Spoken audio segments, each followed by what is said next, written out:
Good morning, everybody. Welcome to another edition of Rise and Grind. I'm 72 the Architect, aka Jason B. And let's get this April 20th started and going. How you all doing this morning? Today we're going to talk about what did you learn along the way? Yes. It's kind of like an introspective aspect of what you've experienced to this point, no matter what age you are or what's happened to you.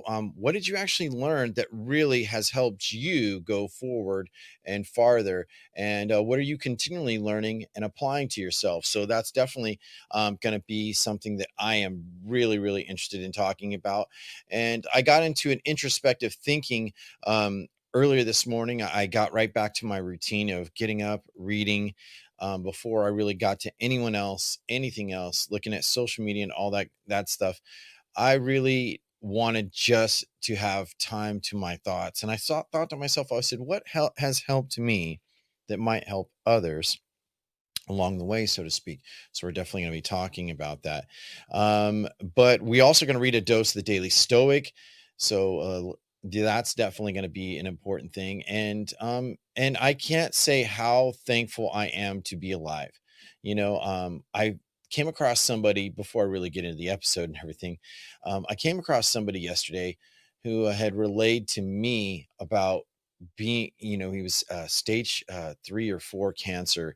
He has pancreatic cancer and it's spread to his organs. And the way that he was passively talking about it, I mean, I could hear the fear and the scarcity in his voice. And I really took time just to really, really observe in the moment what was actually going on.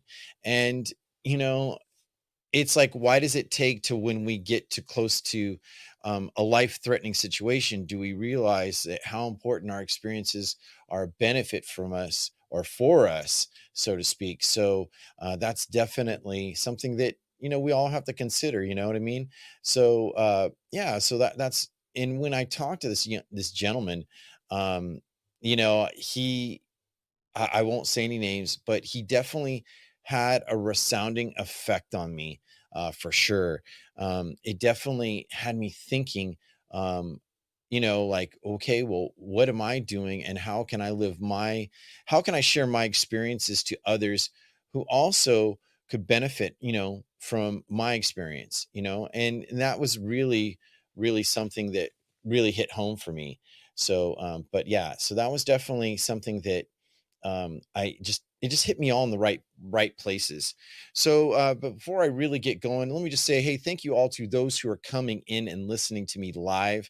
I definitely appreciate you. Many people are making their shows right now, so I will be listening to a few favorites going forward in the morning. But if you have a podcast or you have a wisdom talk, make sure you send me a DM in any of the links, whether it be Instagram or Twitter. It's all part of the profile, so on and so forth. Without any further ado, let's do a dose of the Daily Stoic, just to give us some context. All right. So for April 20th, out of Ryan Holiday's book, The Daily Stoic, 366 Meditations on Wisdom, Perseverance, and the Art of Living, from page, let's see, April 20th, page 122. Now, the question of the day, just so you know, to keep something in mind of what I'm going to be talking about and something to ask yourself is, what are the few real goods? Now, today's titled Real Good is Simple. Now, from Marcus Aurelius's Meditations 5.12, he says, here's a way to think about what the masses regard as being good things. If you would first start by setting your mind upon the things that are unquestionably good: wisdom, self control, justice, and courage. With this preconception, you'll no longer be able to listen to the popular refrain that there are too many good things to experience in a life. Very interesting. But Ryan happens to go on and explain. He says, it is controversial to say that there are things that people value and that there are things that are actually good, or to question whether wealth and fame are really what they're cracked up to be. As Seneca observed in one of his plays, he said, if only the hearts of the wealthy were open to all, how great the fears of high fortune stir up within them. Hmm. For centuries, people have assumed that wealth would be a wonderful culture, wonderful cure all for the happiness and problems. Why else would they have to work so hard for it? But when people actually acquired money and status they craved, they discovered it wasn't quite what they had hoped for. The same is true for so many things we covet without really thinking. On the other hand, the good, the Stoics advocate, is simple, for more straightforward wisdom, self control, justice, and courage. No one achieves these quiet virtues experiences with a buyer's remorse. I think that's very, very important going forward. And I started thinking, after I was like I was telling you, I was talking to this gentleman yesterday when I was working, and we were talking, and I just felt, man, what about my wisdom that is unsaid and unspoken? Will my children benefit from it? Now, luckily, I have got into podcasting, and luckily, I have had a wonderful experience being available to you all. I'm actually live on Wisdom and Podbean. So if you've not subscribed on Wisdom, hey, feel free, hit the subscribe button or download the app and join Wisdom and find me, 72 the Architect. If you're looking for me on Podbean, just go to Podbean Live and look up 72 the Architect, and you'll find me readily and easily available. I will be adding more onto this wisdom profile where I'll have a landing for the landing of the website. So definitely stay tuned. Hopefully, I'll have it done by this weekend. I've been trying to work on this for quite some time. Without any further ado, let's really get into what have I learned along the way? Yeah, what have I learned? So, and I've really pretty much summed up into seven things. Um, if I could tell my younger self what I've learned along the way, I would say number one, pay attention to how you save for your resolve. Yes, save for your resolve so that you understand how you're going to behave. And what does that mean? That means that I'm not going to be easily persuaded by trinkets and goods that seem like they're going to lead me to fortune and fame, but actually lead me to the best experience that I possibly could have. Yeah, that's right. You want to focus. And it was so interesting because when I was talking to younger people, they say the typical programmable things. I want to get a house. I want to get married. I want to have family. And those are all great, admirable things. But are they really about you? Why is it so important to have children or a family? That's one critical lesson that I really needed to pay attention to because it led me down the road of my experiences today. I've had a little bit of a rough road and smooth roads at the same time, but I also began to understand what was most important, the experience and appreciation of every moment of every day as best as I could. Now, we can't always appreciate every single moment. Some are just boring moments and some are trifling and, some are joyous, but tend to savor the moments that matter the most by making sure that it is a resolve for your behavior. Your behavior is going to be your calling card. People are going to remember you more for your behavior, you know. Um, and number 2, leave the lags behind. Yes. And this is what this means. Leaving the lag behind means you're constantly contemplating on what should be done, what could be done, or you're measuring the situation up by how much effort you're going to have to put into anything. I would literally tell, if I could tell my younger self, I would say, you know what? Your lagging feeling is unfulfillment. Find the fulfillment in what you do, not what you say. That's right. What you do is really going to add your everyday value and build momentum after momentum and pivot point after pivot point or benchmark. That's right. A lot of your inexperiences are great things because as you gain the experience in your life, you definitely can make better decisions and sometimes poor ones too. But hey, that's just a part of the journey. Number 3, speak to act, hesitation, leave it behind. Yes, hesitation sucks, honestly. Hesitation tends to lead you into a place and living that you're looking and comparing to others more often than none. But when you speak to act, that means I've decided, I'm going forward with it. You know what? And until it fails or it's not working, then I'll pivot and change my mind.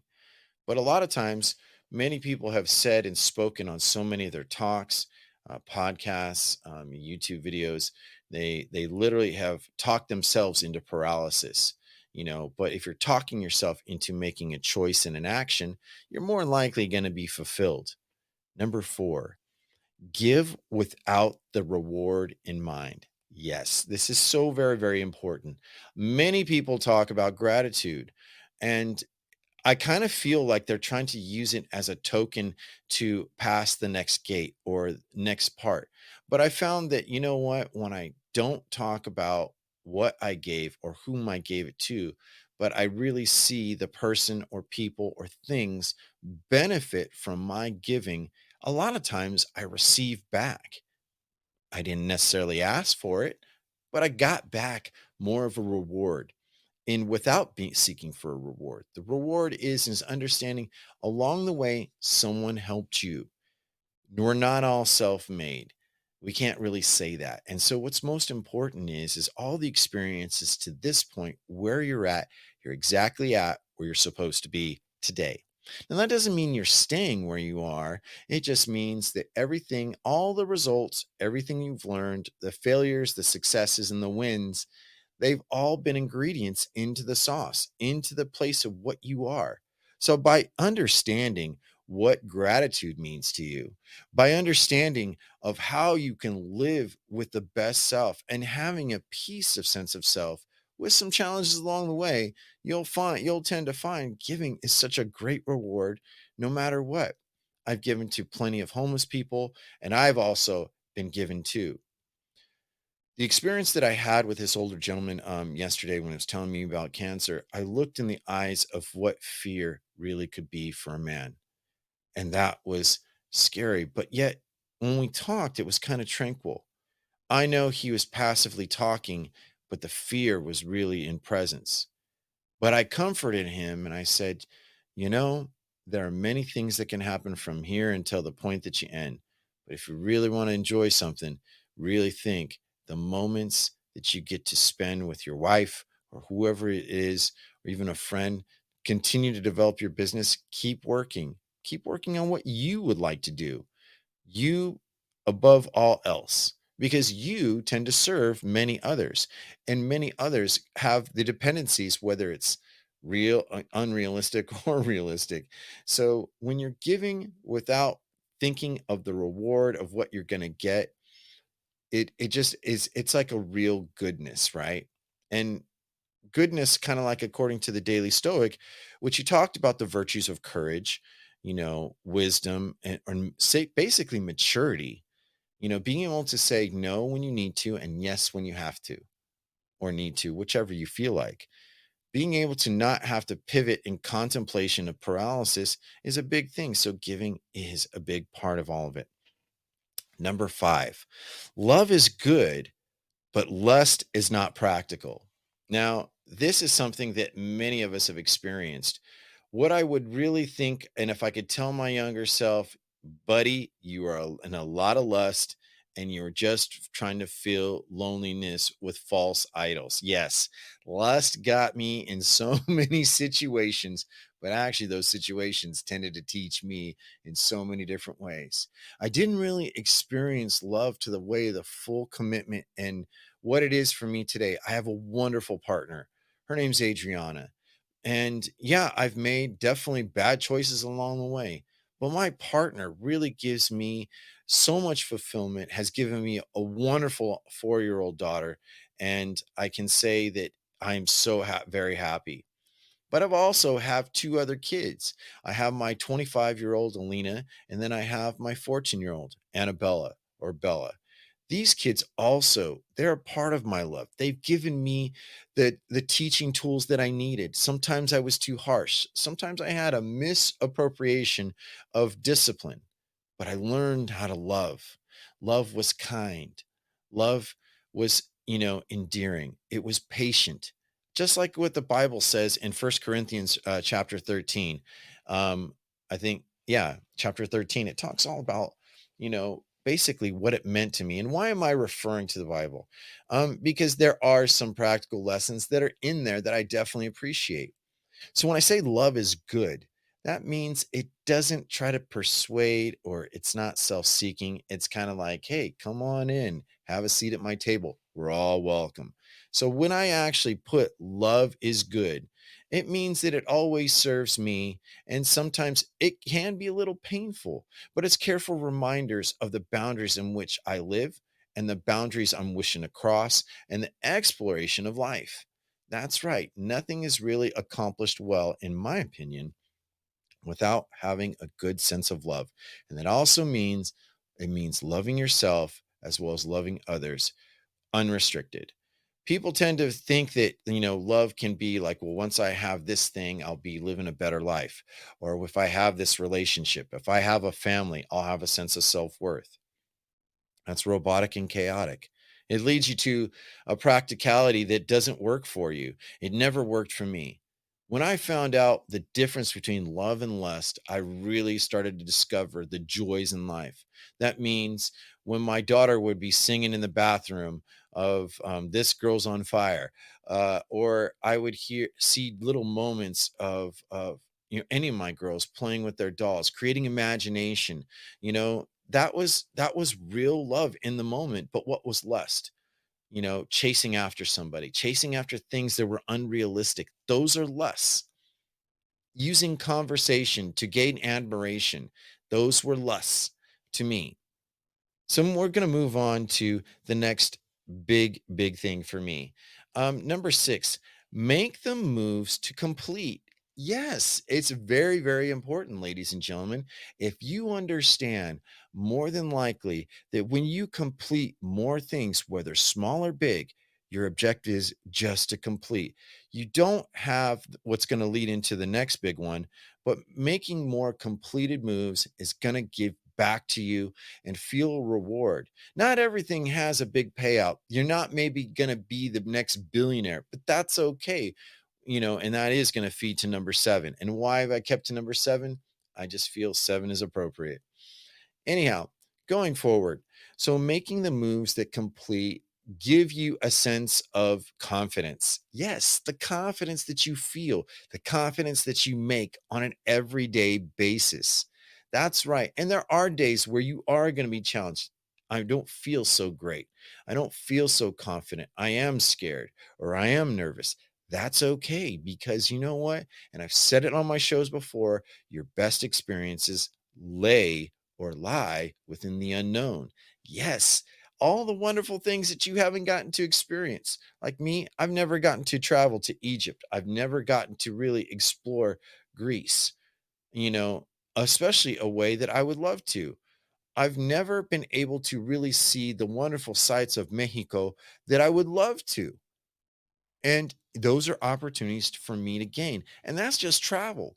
But I'd also love to experience playing a guitar in such a harmonious way that not only it could express the song in my soul, the song in my mind, the tunes, the vibrancy, all that great stuff.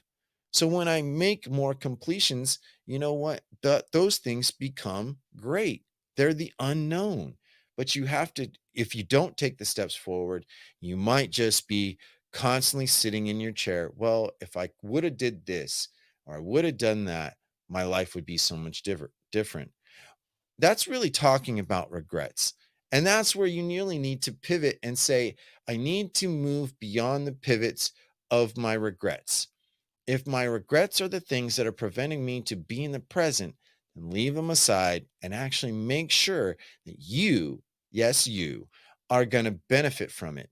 Because a lot of things will tell you you're wrong. A lot of things will say you're either too old, you're not fast enough, you're not tall enough, you're bald, you're fat, whatever. That's all the external events that exist outside of you. Now, how you perceive versus, how you observe are two different things. Observing is seeing for what things are. Perceiving is putting meanings to those things. So sometimes you might get it wrong just along the way. So I would definitely say, make the moves to complete. It's going to make confidence really exist. And you're going to walk out and do every day to the best of your ability. So finally, the number seven, the one, the holy grail of them all. There is enough in this world. Scarcity is real, but it only feeds one major thing. Scarcity feeds fear of never being. Say, like, some people will go on and talk about, well, I want to make $1 billion or $1 million. My question to you is, have you put the effort of what it's going to take and create the relationships exactly for that outcome? Is that outcome, that number that you, so to speak, talk about, enough for you to be happy now? And if it's not, ask yourself, what am I doing that is taking away, which is creating scarcity? What is scarcity? It means that you feel that there is a limit. There is enough for everyone on this planet to experience joy. There is enough of for anyone to be able to sail the seas, to be able to taste exotic foods, travel to distant places, or even experience your dreams. Yes, your dreams. What if you dreamt, like, just like, I got to use my mom for an example. My mom, at about 55 years old, bought a Harley Davidson Sportster 880. And I remember, when she got it, she was taking the Harley Davidson classes to learn how to ride this motorcycle. At first, I was kind of like, I'm your son. I'm a little scared for you. However, it was her experience. It was her enough. And what did she do? She defied everyone, regardless of what my brother, my sister, and everyone else told her, including her own mother. Hey, Missy, you might hurt yourself on this. But she dared to be different and let herself experience the joy of riding. I literally used to watch sometimes my mom, who used to work for, I believe it was Veterans Affairs. She would get up at 5 o'clock in the morning, put on her stuff, ride all the way from Stockton, California to Sacramento on a Sportster on Interstate 5. Now, anyone understands that 2 lane highway, or was it? Yeah, 2 lane on each side, was scary. A lady 55 daring to be different. That was amazing. That was something that really set a trend to me, that no matter what you do or what happens or what's in your way, there is enough to really achieve for everyone.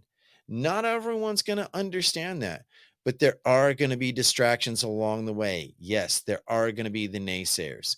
And just remember, a lot of times the naysayers are the people that don't do. It's not exact for everybody, but it's enough to let you be aware that when you mention your goals and your dreams, keep them to yourself mostly. If you want to share your dream of something you've accomplished, that's great, because it goes right back to number six, making the moves of fulfilling your cup of life and sharing it with other people. If you have that time in the day to be able to savor those victories, yes, she rode a motorcycle. And you know what? And it was great for her. Now, she no longer rides anymore, but that's another story, another day, another time. But still, these are the benchmarks, the levels up, and there is enough. Now, you may not be making enough money right now, but ask yourself, are you really surrounding yourself with the right information to make different plot points to get to that destination? What if the amount of money that you're making now is subpar? It's not saying that you don't deserve it. It just means that there's plenty of opportunities for you to explore and look at to develop exactly what you need. And that's the beautiful thing about all of it.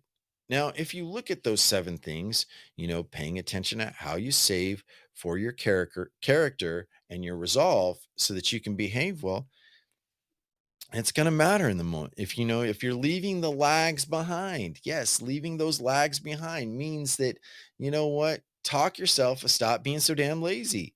It doesn't mean that you're always lazy. It just means, you know what, if you're failing and, like, I can't sit and if I'm sitting down and I'm watching the TV and I'm cruising at least 30 clicks before I realize this is boring, I need to get up. Well, then guess what? You have some work to do. Go do some yard work, go take a walk, talk to a friend, whatever you may do, pursue some art. It might be make the difference for you making better decisions. Speak to act without hesitation, right? That's very, very important. What you're going to act upon, is very important. The hesitation may not suit you. It may create paralysis. Number four, with give without the reward in mind. Giving just makes life so much enriched and so much better. Love is good, but the lust is not practical. Just remember that. And make the moves to complete. Yes, more you complete, the more confident you are, the more experience and knowledge you have, and that does mean sometimes you're making some errors along the way. And like I said, number seven, there is enough. Scarcity is real, but don't feed the fear. Everyone's scared at some point, but it can be different for you. It can be, you know what, maybe, and something I would like to add as a bonus, it also makes me mindful about the people that I have conversations with and I take risks with. If you find that too many people are around you are scared or they have severe emotional problems, more than likely it's a reflection of your attitude. It means it's a call to order. So, you know what? Sometimes if you're around those people that are constantly trauma bonding, then is their trauma bonding what they bond with you and how they're hurt benefiting you? It's okay to be empathetic, but there needs to be limitations. Feel the joy in every day. And that's my bonus of all the day. Now, I'm going to have take a few moments to anyone who'd like to join up on the panel or would like to add their perspective who's listening live in the audience. Definitely now would be the time to do it. And I appreciate you all. So let me give a few shout outs. I've got Creed. Hey, what's going on, Creed? Good to see you. I've got Frankie J. Good to see you. I haven't seen you in a little while. Sharante Carr. Hey, Kenneth Smith. Ismail Brito. Cecilia Grace, how you doing? I'm so happy you're here. I've got Olimin, is it Olinimutin Hassan? Sorry if I mispronounced that. Postal Pete, hey, good to see you. Hopefully you do well in your job. If that is Daryl, hey, Daryl, so good to see you. Robert Hannah, Brianna, is it Levine? And Julie, thank you so much for the applause, Julie. I really do appreciate it. Bella AQ, Benjamin Rodrigo, Dr. Rao. Hey, I'm always happy to see you. Clint Sriracho, and many, many more. Thank you all for coming in to listen to my talk. So if you've liked this talk, make sure that you share and like, get your friends to subscribe. I'm also producing this for a recording on my Podbean so that if you are listening, you Audible subscribers, that membership that you pay for books, it has a podcasting option where you can listen to podcasts. Guess what? I'm on there. So I'm going to be distributing this episode on there, as well as I believe I'm on iHeart, Google, um, I really haven't received an answer from Apple, so I'm trying to get an answer from them like, "Hey, what's going on? What's the holdup?" So definitely. Oh, Sonia, how you doing? Good to see you. I had a great interview last week. So if you haven't checked Sonia Sundar, we did a wonderful interview last week that was really, really great. And to a brand new a person in the building I don't recognize, Toya Alexandria, Drea, excuse me. Welcome in. Thank you so much for coming in. Well, anyhow, so if no one else is going to come up, thank you so much for enjoying part of your morning with me, 72 the Architect. I do rise and grind. Usually I start about 7 a.m., but today I started a little late. I had a few things that I just needed some extra time for myself. Make sure that you tune in on next Monday for Rise and Grind, and next Wednesday is when I do this regular show. But I also do Tuesday mornings and Saturday mornings with my amazing co-host, Mr. No Show and Cyber Shots. We do a show called Blank Canvas. That's on YouTube pretty much, and Twitch and Twitter Spaces, I believe. So be on the lookout for those. All the links are in the bio. So may you all have a great day, and let's have some great talks out there. Have fun.